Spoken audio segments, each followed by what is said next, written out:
দোয়ার কোনো হাদিয়া হয় না। হাদিয়া আলাদা জিনিস, দোয়া আলাদা জিনিস। এই ভুল আমরা অনেকেই করি।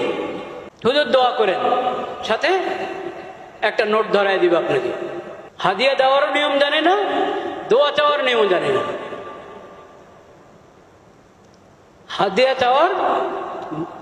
দেওয়ার নিয়মও জানে না, দোয়া চাওয়ার নিয়মও জানে না। দোয়া চাওয়ার নিয়ম কি? এক নম্বর তো আমি নিজে দোয়া করব, নিজের জন্য নিজে দোয়া করব, নিজের পরিবারের জন্য, সন্তানের জন্য আল্লাহর কাছে নিজে হাত উঠাবো, কান্না করব, দোয়া করব। এক নম্বরে নিজের দোয়া, এবং দোয়া অনুযায়ী নিজের জিন্দেগি পরিচালনা।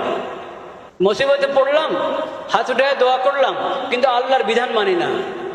আল্লাহ তো দোয়ার বিধান দেওয়ার সময় বলেছেন, ওয়াইদা সাআলাকা ইবাদি আন্নী ফাইন্নী করিব উজিবু দাওয়াতাদ দাঈ ইযা দাআন ফালিয়াস্তাজিবু লি ওয়ালিয়ুমিনু বি লাআল্লাহুম ইয়ারশুদুন।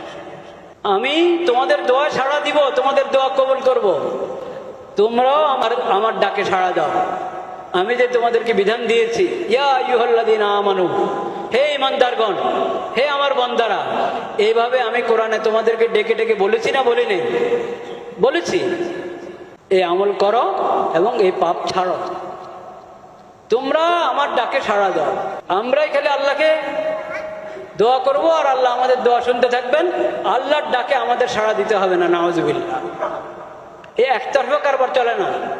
নিজের দোয়া নিজে করতে হবে এবং আল্লাহর ডাকে সাড়া দিতে হবে। 3 নম্বরে হলো আপনি কারো কাছে দোয়া চাইবেন, হুজুর আমার জন্য একটু দোয়া করেন, ভাই আমার জন্য একটু দোয়া করেন। আমাদের নবীজি সাল্লাল্লাহু আলাইহি ওয়াসাল্লাম দোয়া চেয়েছেন। ওমর রাদিয়াল্লাহু আনহু উমরা যাচ্ছিলেন, সেই ঘটনা নবী সাল্লাল্লাহু আলাইহি ওয়াসাল্লাম বলেছেন, আমাকে তোমার দোয়া আমাকে স্মরণ রাখবে। এটা হলো দোয়ার বিষয়। হাদিয়া এটা সম্পূর্ণ আলাদা। হাদিয়া দিবেন, হাদিয়া মোহাব্বতের জন্য, ইকরাম হিসাবে দেওয়া হয় একজনকে, মোহাব্বতের দাবিতে। এটা সদকা না। সদকা আর হাদিয়া এক জিনিস না। সদকা আলাদা, হাদিয়া আলাদা।